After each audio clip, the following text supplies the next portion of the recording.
Good evening दर्शक बंधु शुभ संध्या जय जगन्नाथ।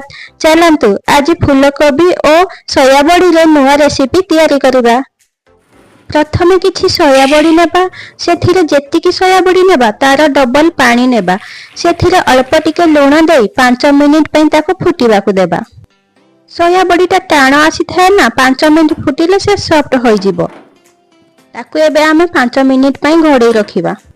एबे देखंतु दर्शक बंधु, एबे हमर सोयाबड़ी फुटी पूरा रेडी हो जाइछि। एबे आमे गैस बंद कर देबा, आको ठंडा हवा पई छाडी देबा। एबे चलंतु फूलकोबी को काटिबा। मु एठी गोटे फूलकोबी नेइछि। फूलकोबी को बेसी बड़ करी काटिबेनी कि बेसी छोट करी काटिबेनी, बस मीडियम साइज रे काटिबे जेमिति मु काटिछि। देखंतु फूलकोबी को आमे हळदी पानी रे धोइबा। हळदी पानी रे फूलकोबी 5-7 मिनिट रखिबे। मु एठी मीडियम साइज रे गोटे कैप्सिकम नेछि, ताकू बड़ साइज की छोट साइज करी काटिबेनी, बस मीडियम साइज करी काटिबे। देखंतु मु जेमिति काटुछि एतिकी साइज रे नेबे। मु एठी 6-7टा पियाज नेछि, एमिति ताकू दी फाळ करि देबे, ताकू लेयर देई एमिति काटिबे। देखंतु मु जेमिति काटुछि, तापर एमिति ताकू खोली देबे। एठी अदा गोटे इंच नेछि, ताकू मध्ये छोट छोट करी काटि नेबे। रसुण मध्ये 4-5 कळा नेछि, ताकू मध्ये छोट छोट करी काटि देबे। को मध्ये एमिति छोट छोट करी काटि नेबे।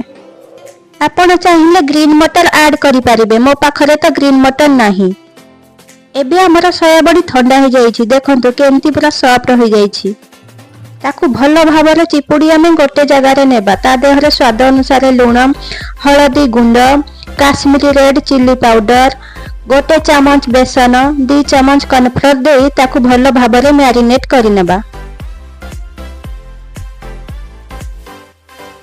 एबे एथिरे अल्प टिके पानी छिंची ताकू एबे आमे गळाइबा। भलो भाबरे गळेई ताकू आमे 10 मिनिट पई घोड़े रखिबा। एबे दर्शक बंधु फूलकोबी को मध्ये से सेम प्रोसेस रे गळेबा। प्रथमे स्वाद अनुसार लूण, किछि हळदी गुंड, रेड चिल्ली पाउडर, गोटे चामच बेसन, 2.5 चामच कॉर्नफ्लोर देबे। फूलकोबी रे टिके अधिक कॉर्नफ्लोर दरकार। ता देहरे अल्प टिके पानी झिंची ताकू गळेबे। ताकू 10 मिनिट पई भी घोड़े की रखिबे। एबे हमर सोयाबड़ी भलो भाबरे मैरिनेट होई जाइछि। एबे ताकू आमे छाणीमा। मु पूर्वरु तेल गैस रे गरम करी नेइथिले। मु एठी सनफ्लावर ऑयल नेछि। आपण माने चाहिले फ्रीडम बा अन्य कोनोसी तेल नै पारिबे। ताकू मझिरे मझिरे एमिते ओलटाय नेउथिबे, नहले लागि जिबार चांस अछि। बेसी समय याको रखिबे नाही। ये एबे हेई गलानी, आको एबे आमे छाणीमा। देखंतु दर्शक बंधु केते सुंदर देखा जाउछि, क्रंची मध्ये हेइछि। याको आपण माने एमिति भी खाली पाटिले खाई पारिबे।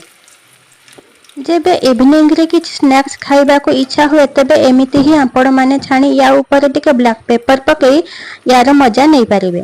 एबे आसंतु मैरिनेट करी रखिथिया फूलकोबी को एई तेल रे छाणीमा। सोयाबड़ी थारो फूलकोबीटा अधिक समय नेबो, अधिक सिझिबा पई। देखंतु सोयाबड़ी गुडाक केते क्रंची हेइछि, पूरा सॉफ्ट होइछि। पाटी को कुडमुडिया लागिबो। एमिति हाथ रे छिड़ी जाउछि। एपटे देखंतु कोबी हमर प्राय आधा हेई गलानी।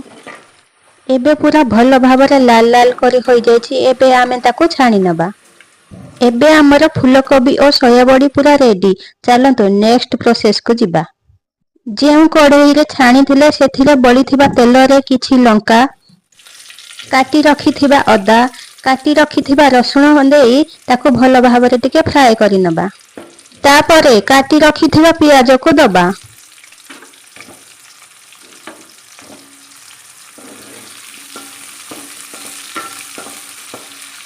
पियाज जल्दी सिझिबा पई ता देहरे अल्प टिके लूण दबा। पियाज को बेसी लाल करी भाजिबेनी। काटी रखी थिबा कैप्सिकम को तापरे पकाइबा।